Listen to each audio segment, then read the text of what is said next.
quando você lê Tiago capítulo 2, do verso 14 a 20, escutem essa, para nunca mais você esquecer. O apóstolo Tiago, nesses versículos 14 a 20, ele está falando sobre os aspectos da verdadeira fé. Então, quando você lê Tiago 2, 14 a 20, você tem os aspectos da verdadeira fé. E nessa primeira parte, Tiago está mostrando que a fé verdadeira, ela é viva. Olha, a fé verdadeira, ela é viva. Por que que ele está falando isso? Porque ele fala também da fé morta, não é isso? Aí você vê, do capítulo 2, 14 a 20, você vê dois tipos de fé. Quais são os dois tipos de fé? A fé viva e a fé morta. Olha aí, você tem a fé viva e você tem a fé morta. Mas como pode, pastor Aziel, fé viva e fé morta? Como é que isso é possível? Sim, vamos começar pela fé viva. Quando Tiago fala dessa fé viva, ele está falando da fé que age. Ele está falando da fé que tem ações. Ele está falando da fé que se manifesta em dois momentos, tanto para com Deus, para com o próximo. Os irmãos podem observar, Hebreus, nós quando lemos 12, 14, a Bíblia diz, segui a paz com todos. E o que mais? E a santificação, sem a qual ninguém verá. Veja que aqui você tem tanto para com o próximo, como também para com Deus. Seguir a paz com todos. A fé viva, meus irmãos, ela é aquela fé que João diz, amemos não só de palavras, mas de coração, fazendo a vontade do Senhor. Então, a fé viva é a fé que tem ações. Porém, Tiago também fala do outro tipo de fé. Qual é a fé? A fé morta. Só que nós vamos colocar essa palavra morta entre aspas. Por quê, pastor Aziel? Porque a fé morta, ela tem algumas características. Primeiro, ela é emocional. Ela é emocional. Observem bem, volta bem aí, Daniel. Acho que é no verso 18. Observem bem como essa fé, do 17 ao 17. Observem bem. Olha, assim também a fé, se não tiver as obras, é morta em si mesma. Volta aí o 16. Só para os irmãos terem uma ideia. Vai, pai, 16. Olha aqui. Alguém disser, olha, rapaz, eu estou com fome, eu estou com necessidade, eu estou precisando de roupa. Aí ele diz, ide em paz, aquietai-vos, fartai-vos, e não lhe derdes coisas necessárias para o corpo, que proveito virá daí? Veja que essa fé aqui, ela é uma fé, estou falando devagar por causa da minha garganta, irmãos. Veja que essa fé aqui, ela é uma fé emocional. Quando a pessoa contou, ele sentiu o problema do outro? Sentiu. Ele ficou com pena. Agora, ele ficou sentido. Aí ele fez uma oração bonita e diz, vai rapaz, vai em paz. Aquentai-vos, fartai-vos. Deus vai abençoar você. Olha, você serve um Deus que é grande. E não dá nada para o irmão. Essa fé vale de quê? De nada. E tem muito crente assim, que a fé é morta. Tem tanto crente insensível, que ele é ruim para contribuir, ele é ruim para ajudar, ele é um crítico na igreja, ele gosta de ouvir vídeos da internet, do TikTok, que incentiva os outros a terem ódio com as coisas de Deus. Ele gosta de ouvir os revoltados. Ele gosta de partilhar aquilo que não convém. Esse tipo de fé é o quê? Morta. E fé morta até o diabo tem. Veja que o diabo tem 3 tipos de fé. eu quero logo dizer para vocês, o diabo não é ateu. O ateu é pior do que o diabo, porque o diabo crê em Deus. Não tire isso mais da sua mente. O diabo, a novidade para vocês, o diabo não é ateu. Tudo que é demônio do inferno tem duas coisas: crê em Deus e tem medo de Deus. Está lá em Marcos 5. O que temos nós contigo, Jesus, filho do Deus vivo? Vieste aqui nos atormentar antes do tempo? Eles têm medo do castigo eterno. Vocês sabiam? O diabo não quer ir para o inferno não, irmão. Tem gente que está pensando que o inferno, lá para o diabo, é um lugar que ele vai fazer festa. Não, o diabo não quer ir não. Lá é a prisão final dele. Então o diabo não quer ir não, é uma sentença. Então, nem o diabo é ateu, porque o diabo crê em quem? Crê em Deus. Está aí no texto. Os demônios fazem o quê? Creem que estremece. Mas, está aí, olha aí. Tu crê que há um só Deus? Fazes bem. Mas só isso não adianta. Também os demônios o creem, que até faz o quê?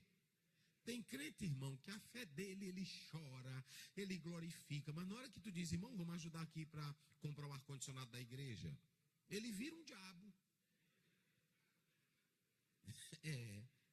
Não é assim? Ele crê que estremece. Mas na hora que fala em oferta,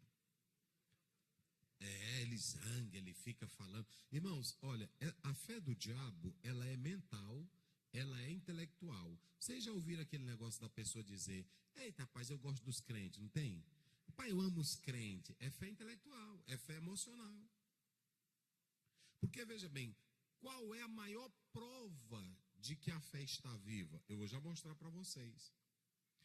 Entenda que não há nenhuma discordância, dissonância entre Paulo e Tiago. De maneira nenhuma. Quando Paulo fala do ponto da fé, ele está falando do lado da justificação. Quando Tiago está falando, ele está falando do resultado da fé na vida do crente com ações de boas obras. Paulo está dizendo em Efésios 2, 8 e 9, que nós não somos salvos pelas obras, nós somos salvos pela fé. Agora, Tiago não está tratando da salvação pela fé. Tiago está tratando dos frutos da fé na vida de um salvo, de um crente. Agora, também Tiago está dizendo que quem não tem os frutos da fé, está provando que a fé dele é o quê? É morta. É por isso que eu quero dizer aqui, tem irmãos que dizem assim, olha, é porque a igreja está mandando isso, está fazendo aquilo. A real prova de que a fé está em mim é quando ela dá fruto. Tu pode fazer fogo descer do céu, mas se a tua fé não der fruto, ela não presta, porque até o diabo também tem fé. E por que eu estou colocando isso aqui? Porque no campo espiritual, a contribuição não é o mesmo nível do dinheiro que você paga um imposto, do dinheiro que você paga uma taxa. Quando Jesus disse em Mateus 22, dai a César o que é de César e a Deus o que é de Deus, ele sai do campo material e entra para o campo espiritual. Espiritual. Então ele vai tratar já daquilo que é sagrado. Daquilo que é sagrado, né? Então veja bem, não há nenhuma desavença entre Paulo e Tiago. Não. Só para os irmãos terem uma ideia, primeiro quando você lê do 14 a 20, Tiago está falando sobre os aspectos da verdadeira fé. Mas quando você lê do 21 em diante, ele vai mostrar as provas de uma verdadeira fé. Como é que você está na igreja e não prova que a sua fé é verdadeira? E não evidencia? E não mostra que a sua fé é real? É isso que Tiago estava dizendo. No princípio, Lutero falou que essa carta de Tiago ela era como um palha, mas depois ele corrige isso. Ele não compreendeu bem essa questão. Porém, quando você lê do 21 em diante, Agora, o Tiago vai mostrar 2 exemplos da Bíblia. Olha, porque tem irmãos que querem discutir coisas da Bíblia e eles usam outros grandes teólogos. Mas é melhor usar só o quê? Só a Bíblia. Tiago só vai dar 2 exemplos que é o suficiente de uma fé viva, de uma fé verdadeira. O primeiro exemplo que ele dá é de quem? Vamos lá, ele dá de quem? De Abraão. Abraão foi justificado pela fé ou pelas obras? Vamos lá, participem, da fé ou das obras? Então veja que quando Abraão é justificado pela fé, está em Gênesis 15:6. Creu Abraão no Senhor e isso lhe foi imputado por justiça. Quando Abraão, eu pergunto aqui aos senhores, quando Deus pede o filho para Abraão, olha a Bíblia, sacrifica o teu filho para mim. Abraão era incrédulo, era crente, já tinha fé no Deus verdadeiro? Já tinha fé no Deus verdadeiro. Não é assim, Alex? Já tinha fé no Deus verdadeiro. Ou seja, Douglas, como ele já tinha fé no Deus verdadeiro, ele estava pronto para obedecer a quem? Não importa a circunstância. Porque olhe para cá, quem tem fé verdadeira em Deus, não se assusta com o amanhã nem com o futuro. Porque ele sabe que Deus está onde? Está no controle. Irmãos, entenda, com Deus não há incerteza, com Deus não há escuro. Com Deus não há perdas. Aprenda isso aqui, irmãos. Viva com Deus, que com Deus não há perdas. Vira para o teu irmão e diga isso para ele. Com Deus não há perdas. Se você viver a fé verdadeira nele, você vai ter vitória. Oh, glória a Deus. Não há perdas.